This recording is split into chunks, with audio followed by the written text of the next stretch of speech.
How did the relatives who cut you off suddenly need your help? My aunt and uncle, my dad's brother and his wife, stopped speaking to me completely about 10 years ago. It was over something so small at the time, but it escalated. They had tried to borrow money from me, a large amount, to start a new business. I didn't have it. I also knew they weren't good with money. I suggested they get professional help with their finances first. They called me heartless. They said I was rich and selfish. They hung up the phone, and that was the last I heard from them. My dad tried to mediate, but they cut him off too. It was a complete break. Years went by. I got married, had a child. My uncle and aunt missed all of it. I never thought I would hear from them again.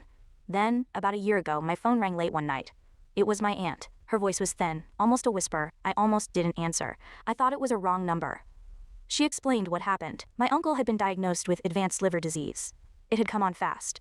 He was in the hospital. He needed a transplant. Their health insurance had lapsed years ago. They had no savings. They were about to lose their house. They had nowhere to go. She asked if they could stay with me. Just for a few weeks. Until they figured something out. My stomach dropped. I remembered the names they called me. I remembered the years of silence. I thought about my young child, my peaceful home. But then I thought about my uncle, sick and alone. This wasn't about me anymore. This was a man dying. This was a basic human need.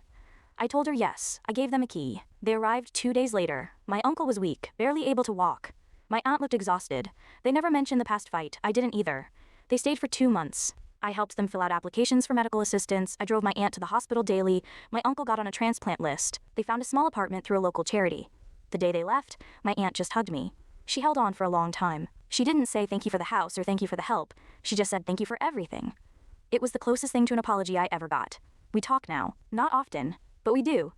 It took a crisis for us to be family again.